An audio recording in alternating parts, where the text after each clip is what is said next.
যে কোনো জাতির জীবনে কিছু ইউনিফাইং ক্যারেক্টার লাগে, যিনি পুরো জাতিকে একটা সুতায় বেঁধে ফেলতে পারেন। খালেদা জিয়া ছিলেন তেমনই একজন ইউনিফাইং ক্যারেক্টার, মৃত্যুর আগেও তাই ছিলেন। ইউনিফাইং ক্যারেক্টার আসলে কি, আর কেনই বা তাদের দরকার পড়ে?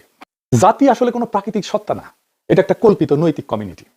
একটা জাতি বায়োলজিক্যালি বা ন্যাচারালি অস্তিত্বশীল না।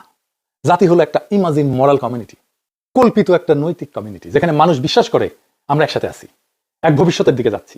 এই বিশ্বাস নিজে নিজে টিকে থাকে না, এটার জন্য দরকার হয় একটা কেন্দ্রীয় নৈতিক রেফারেন্স পয়েন্ট, মরাল রেফারেন্স পয়েন্ট, সেন্ট্রাল, যেটা মানুষকে বলে দেয় যে কে আমরা, কেন আমরা একসাথে, কোন মূল্যে আমরা একসাথে থাকবো।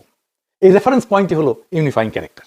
মানুষ খুব সাধারণভাবে রাজনীতি বোঝে, জাতি বোঝে, অ্যাবস্ট্রাক্ট রিজন দিয়ে না, এমবডিড মিনিং দিয়ে রাজনৈতিক আনুগত্য করে তোলে। সংবিধান, আইন, প্রতিষ্ঠান এগুলো বিমূর্ত, এগুলো অ্যাবস্ট্রাক্ট রিজন। কিন্তু মানুষ আসলে প্রশ্ন করে এই রাষ্ট্রের মুখ কে?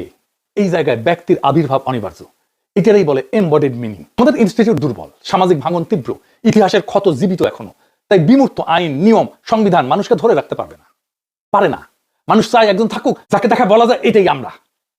হাদি বলছিল না, খালেদা জিয়াই বাংলাদেশ, খালেদা জিয়া হাসলে বাংলাদেশ আসে, খালেদা জিয়া কাঁদলে বাংলাদেশ কাঁদে। এটাই হইতেছে ইউনিফাইং ক্যারেক্টার।